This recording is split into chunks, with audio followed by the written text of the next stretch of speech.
good. I'm happy. That's the sentiment on a New York City sidewalk as spring brings the promise of life returning to normal. And across the country, trends look good. The U.S. economy is now growing at the fastest rate since the 1980s. Americans have money in the bank thanks to federal stimulus checks, and hiring is on the rise. Here's how President Joe Biden put it last week. America is on the move again. The economic crisis that struck last year might go down in history as the shortest recession on record. But that history isn't quite history yet. A recession has long been defined as 2 quarters or 6 months of economic contraction. That really isn't used anymore.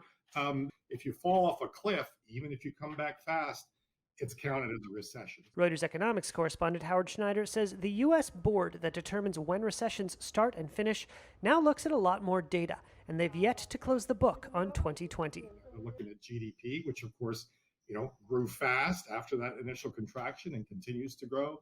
But they're also looking at month-to-month measures. How many jobs have come back, how many people are filing for unemployment claims, things like personal incomes. Personal incomes right now have been growing quite a lot, but it's all government money, most of it anyway, that's flowing into people's bank accounts. They're going to look at that and say, is the economy really back yet or not?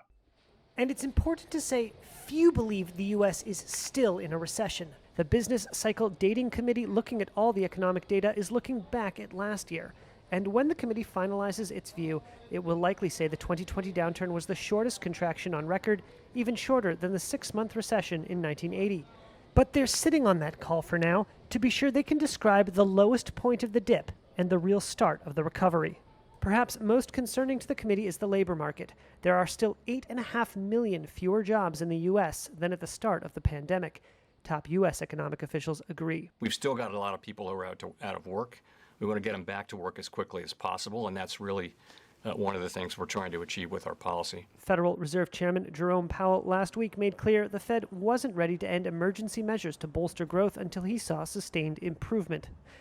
Even the shortest recession in history can leave long-lasting scars.